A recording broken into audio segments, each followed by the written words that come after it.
why are you homeschooling? Who are your children? Who are you? What is important to your family? And then build out from there. Hi everybody, welcome back to Project Happy Home. For those of you who are new here, welcome. I'm Tanya, doctor, lawyer turned homeschool mom of 3 kids ages 10, 7, and 5.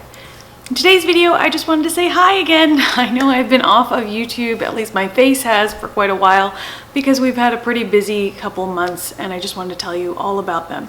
So this video is just going to be an update about our life, about our homeschool, how we're homeschooling in the summer, loosely what our plans are for next year, as well as what my plans are for the channel going forward. So settle in, get yourself a cup of tea or coffee, and I will start telling you all the deets. How have you guys been? I think it's been a pretty rough season. I mean, 2020 came and I think a lot of us had a lot of plans to make it better than 2019. And it just pummeled us. So there's been a lot of inspirational posts about, how 2020 is the time we've been waiting for and all of this stuff. But let's be honest, I think that having a quiet time and having time to reflect and having time has been good. But at a certain point, it gets to be too much, even for a dedicated introvert like myself. So it's been a lot. Let's just put it that way. So I hope it hasn't been too hard on y'all, both emotionally and financially, because it can be very stressful to go through a pandemic, as we've all found out. So as a dedicated introvert, I actually haven't had as much emotional difficulty with it as I think a lot of my extroverted friends have had. But it is hard on my kids. A lot of people think homeschoolers are at home homeschooling all the time. I think one of the most annoying things about the pandemic was people saying like, oh, this is nothing to you guys. This is just normal life. And I would say back to them, actually, it's incredibly different and incredibly difficult because we normally go out to classes and museums and playgroups and playgrounds and, co-op meetings and all sorts of things that all got canceled. So, as we always say, a lot of us in homeschooling, the difficulty with homeschooling is not a lack of social activities, it's like too many social activities. So when all of those got stripped away, it was a little bit jarring for my kids and for myself, honestly. That was one difficulty we had. Another thing though that occupied our time in the past few months was our move. We moved to a new neighborhood about an hour south of where we were living. So same general metropolitan area, but quite a bit ways from everything we knew and any local friends and things like that. So no real opportunity to create those little immunity pods for COVID socialization.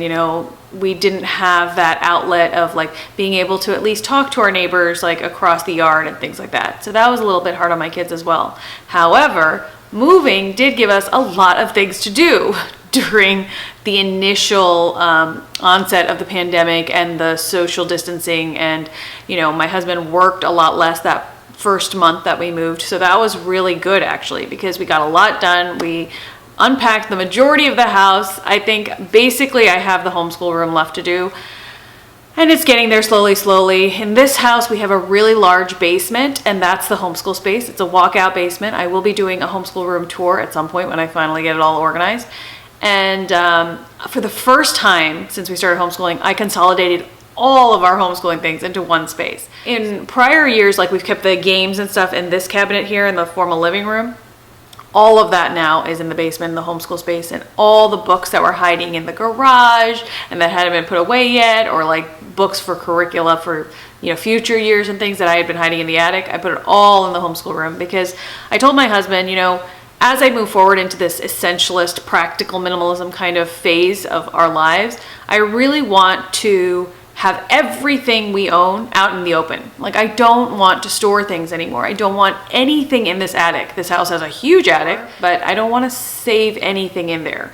The access to the attic is one of those drop-down ladders. It would be a forgotten space. And so we have 0 things in the attic right now. Even our Christmas decorations are put into a more easily accessible closet, which I really, really enjoy.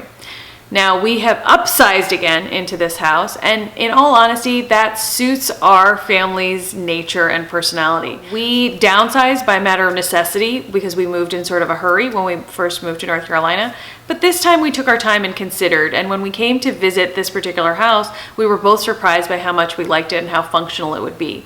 It is a very large house, but it maintains this sort of cozy atmosphere because it has like flat ceilings everywhere and, just a more traditional feel, which I appreciate. So I love that it has a walkout basement. that the kids can like run out in the backyard and play, and we can do outdoor studies like, you know, on a patio table out there as well. And we can be inside with all our materials. I also like that the basement is designed to be sort of like one of those entertainment basements. So there's a bar area, and it's not what you think I'm gonna say. It's that I like that there's a sink there and a little fridge so that when we do science experiments and things like that, I can store materials there and we don't have to keep running back up and down the stairs. We can also store snacks there, which is nice as well. So I'm really excited to homeschool there next year. I'm one of these people, after 2 years of kitchen table schooling, I don't like it. I don't like schooling my kids in a confined sort of area because my children squabble about things that don't matter, like erasers or pencils or somebody like, you know, sneezing loudly. And they really do start to nitpick with each other, and we've been working on it. But, you know, at some point I think you should accept who you are as a person, and my kids like their personal space, especially when they're working, especially when they feel a little bit stressed or like they need quiet. They like to be able to spread out and do their own thing. I like them being able to spread out with my eyes on them. So the basement really suits that purpose because one side of it is like a couch area where they can kind of hang out and sit on the couch and do something if they want. The other side is like an art area, and the middle is like a big kitchen table for schooling. So everybody has space to meander about. There's also a computer desk. So I feel like there's going to be enough room in that downstairs level for everyone to have their own space, to not be bothered by each other, but to still have access to me so that they can get help if they need it. And I'm just super, super thankful that we found a house that would work out so well. In terms of our neighborhood, we've actually been really, really happy. It's a neighborhood that backs up to woods, which was really important to us because my husband's very outdoorsy, and it would suit falconry should that proceed this year, but we'll see. I'm much more indoorsy, which is why I appreciate my husband taking them on these nature walks and things like that. They've discovered a whole variety of plants. They keep flushing baby fawn out of the brush right now because there's a whole passel of baby fawn out there behind the woods. In the morning, you can see them come up to the back gate, and it's really, really nice. There's also a creek that runs through there, so they've been exploring with tadpoles and salamanders and all of those things. And my husband and my son recently built some steps that they installed next to a tree so that they can like sort of jump and take a vine across and stuff like that. So a lot of Tarzan stuff going on. So that's been really fun. Our next door neighbors seem like very nice people. They have 2 little girls, and that's been really nice to see because my kids have started playing like quarantine games across the yards with each other. So my kids will stay in their yard and their kids will stay in their yard, and then they'll dare them to do different things. So like run around the tree 20 times. In terms of our summer homeschooling, what we've been doing basically is just finishing up the school year, because in that couple of months where we moved and we're unpacking, homeschool schedules sort of fell apart, and we have a little bit of catching up to do, but it's very casual. I think it'll be no problem to finish all of last year's curriculum before the next school year starts. And we actually plan on starting at the very beginning of September. So I think that Monday is the August 31st, and that's probably when we'll start our next school year. In terms of music lessons, we've been continuing with our piano lessons with their regular piano teacher, but it's all been virtual. So she does the classes through Zoom. But she also has an app that she sends the assignments through, and that app has been wonderful because all of the kids who take lessons with her can be on like a protected chat on Tanara, and they will send each other little recordings of musical pieces that they're composing and comment on each other's work, and they've developed some friendships that way, which has been nice. Speaking of online friendships, I'm really grateful to my friend Michelle over at A Common Life because her son is my son's age, Gregory, and so they play together online Minecraft, and that's been a nice little outlet for him as well because he's probably my most extroverted child, my eldest, and I just, you know, feel for him during this time. So he definitely misses the people and all the things with the people. So I look forward to seeing what happens as the year progresses. In terms of curriculum for next year, I will be putting out some curriculum choice videos this week and in the upcoming weeks, so stay tuned for that. They will be choices for 5th grade, a hybrid 2nd, 3rd grade, and a hybrid like kindergarten, 1st grade. If you're new here, or if you don't know about my curriculum reviews, I have hundreds of curriculum reviews on this channel. I try to group them out by subject area as well as grade if you're interested in looking at it either way. So if you go to my page, you can just check out the playlist, for example, the 5th grade playlist or the math playlist, etc. And if you check the homeschooling playlist, almost everything will be there, but it won't be organized for you. In terms of our homeschooling style, basically I'm pretty eclectic. I've been eclectic since the beginning with a good healthy splash of classical and Charlotte Mason thrown in. So we are not unschoolers, but I do like to encourage the kids to follow rabbit trails. That's probably about as unschooly as I get. And I'm fortunate in that I have kids who enjoy reading nonfiction, so they follow their rabbit trails on their own. It's not something I have to self-direct. In terms of progression through history, I'm probably more classical in bent. And in terms of incorporating handicrafts and nature study, I like doing that with Charlotte Mason. So I like to take a little bit of the best of everything and throw it in there. And I even incorporate the Waldorf rhythm.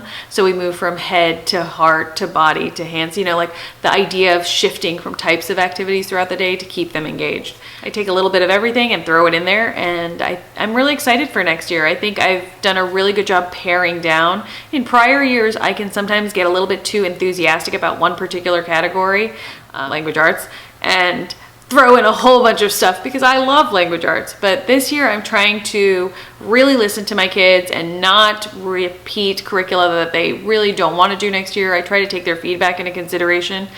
Even if I have plans to bring it back later, I like to give them that agency over their planning. So I sit down with them at the end of the year. I say, what have you really enjoyed? What have you not enjoyed? And I do this like several times towards the end of the year. Towards the last 2 or 3 months of the school year, I ask them if they're having particular difficulty, for example, with one lesson, I'll say like, do you want to continue this next year? What is it that you don't like about this, etc. And sometimes they say, honestly, like, it's not the curriculum. I like doing this, I like learning it, I just don't like this assignment. Other times they'll say, I hate this has been boring from the very beginning, and that makes me like reevaluate our plans for next year, right, going forward. I really encourage you to do that with your kids. It's a good way of letting them know that their opinion matters, that this is their education, this isn't something that's being put upon them or forced upon them.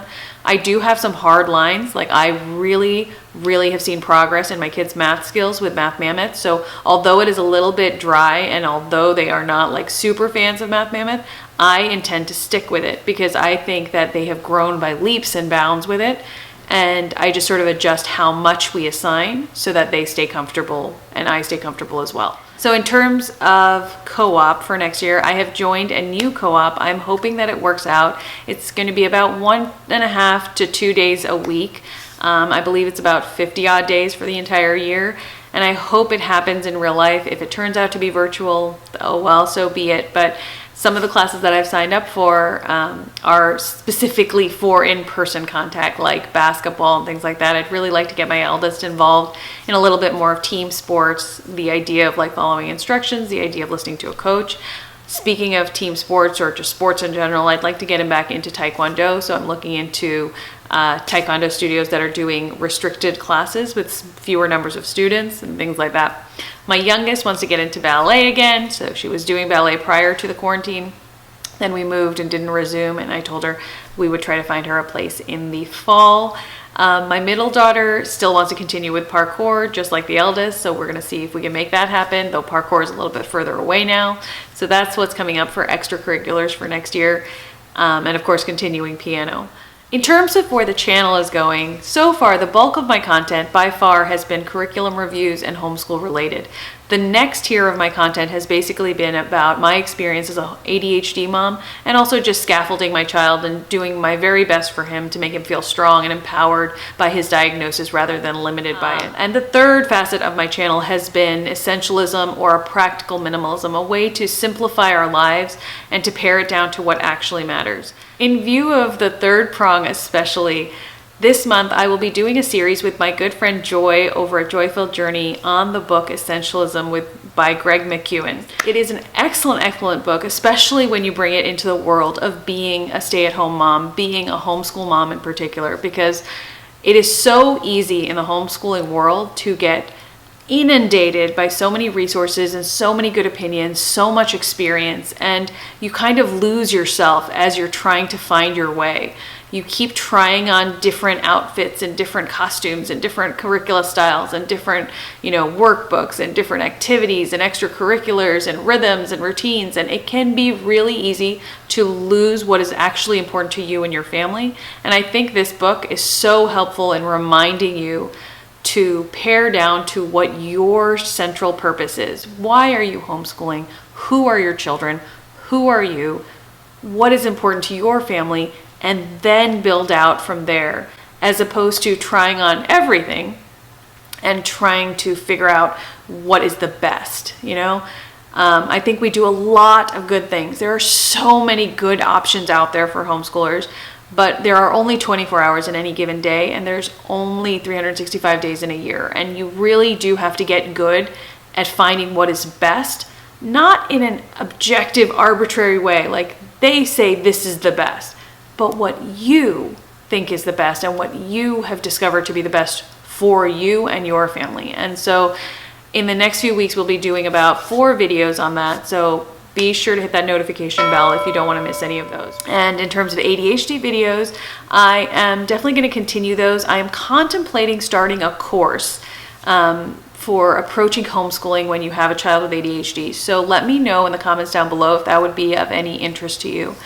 And we have been discussing amongst my friends, my homeschool mom friends, whether we wanted to start a homeschool podcast as well, about this idea, about the idea that you don't have to be any one thing, that there's no right answer to homeschooling, that we can really be many different varieties of person and still get this done in a beautiful way. So let me know if you guys would have interest in that as well. There's a lot of projects down the line. And my third and final project that I've been working on for the past year or so is a secular memory work curriculum. Now that will be released hopefully before the new school year starts. I can't make any promises because, you know, COVID threw a wrench into everybody's plans this year, and it definitely did for mine as well. But I already had a group of beta testers, a wonderful group of about 40 families that used the curricula last year and enjoyed the first 12 weeks of it. So it is designed to be a 4-year curriculum, similar in style to CC, in the sense that you can rotate through that curriculum multiple times in your school year. It is different in the sense that it is secular. It starts off with a big bang, and it will progress through the 4 years to the present. And every week we'll have about 6 memory facts to remember, not so much in the word order or anything, but in concepts. I have designed it to be something that can work for classical families as well as Charlotte Mason families in their morning basket. So if you want to use it as a memorization curriculum, you can. But if you want to use it as a morning basket program to just expose your kids to these ideas, you can do that as well, because every single week comes with a set of memory facts, but also with an explanatory page for each memory fact. And all the memory facts for the week are linked to that history fact. So for example, in the week about pyramids, you would be learning about perhaps the math of pyramids or the volume of a pyramid or something like that, and the science that you would be learning would also be associated with ancient Egypt in some way. If you guys are interested in that, be sure to let me know in the comments down below as well. I will be setting up a website soon, and I will tell you guys all about that when that happens. There will be an email list and a waiting list if you want to stay up to date on what is coming out for that. So I'm really excited about all of these things that I have in the works. I'm really excited about the next school year. In spite of COVID-19 and the whole pandemic sort of shutting down everybody's original plans for 2020, I do think it offered us the ability to really reflect on what we like and what we don't like, what we miss and what we don't miss. And I think it did give us that opportunity to clarify what our true purpose is and where we want our life's direction to go. And I hope it did that for you as well. So stay safe out there, wear your masks in public, do what you need to do to stay emotionally healthy, but also take care of each other as you go about your day. So as always, you guys, thank you so much for spending some time with me. I would love to hear all about what you guys have been up to in the comments. So comment away, and I look forward to reading them. As always, I wish you the very best day.